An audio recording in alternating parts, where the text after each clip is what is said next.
toutes et à tous, bonjour et bienvenue sur le Média News pour votre bulletin d'information. Dans l'actualité nationale, le président de la République, M. Abdelaziz Bouteflika, a reçu mardi à Alger le maire de Paris, Bertrand Delanoë, qui lui a rendu une visite de courtoisie.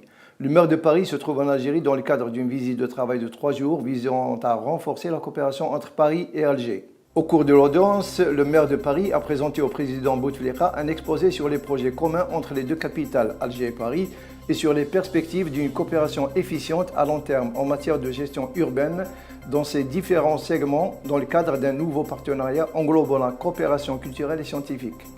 Pour rappel, un premier accord d'amitié et de coopération entre la wilaya d'Alger et la mairie de Paris a été conclu en janvier 2003 en France.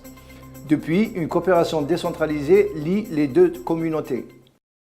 Le gouvernement cubain vient de suspendre ses services consulaires en Amérique jusqu'à nouvel ordre et blâmer l'embargo économique américain imposé depuis des décennies. Le chargé de mission diplomatique et des intérêts cubains de la Havane à Washington a déclaré dans un communiqué publié mardi soir que les services consulaires ont été destinataires en juillet dernier d'une notification émanant de la banque M&T Bank qu'elle n'était plus capable de fournir ses services bancaires aux missions étrangères.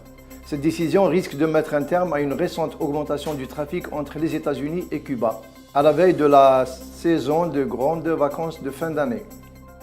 Selon Mathieu Guider, chercheur français spécialiste des groupes islamiques armés à l'Université de Strasbourg, la région de l'Azawad au nord du Mali s'est renforcée avec l'opération française baptisée Serval au début de cette année. Guider a déclaré que la réorganisation des groupes armés désignés comme des djihadistes a connu une avancée spectaculaire dans ses différentes étapes. Le mouvement Tawhid et Djihad en Afrique de l'Ouest ont fusionné avec le groupe de Mokhtar Belmokhtar et Ansar Din, dirigé par Iyad Ag Rali. Le chercheur français a également déclaré que l'armée française n'est pas en mesure de contrôler la vaste étendue du désert avec ses moyens actuels. 10 migrants haïtiens au moins se sont noyés après le chavirage d'un petit voilier aux abords des Bahamas. Les gardes-côtes américains font état de 30 morts et de 110 rescapés, mais un porte-parole de l'armée bahamienne a avancé un bilan de 10 noyés et parle également de 110 survivants. La force de défense royale des Bahamas, en collaboration avec les gardes-côtes américains, ont réussi à sauver les rescapés en leur fournissant nourriture et eau, avant d'être transportés au centre médical.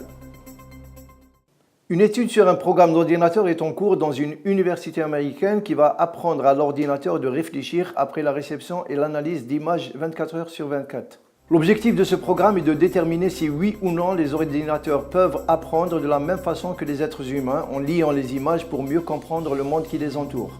Le programme appelé Images de l'apprenant sans fin et connu sous l'abréviation de NAIL est en cours d'application à la Carnegie Mellon University aux États-Unis. Voilà, c'est la fin de notre édition.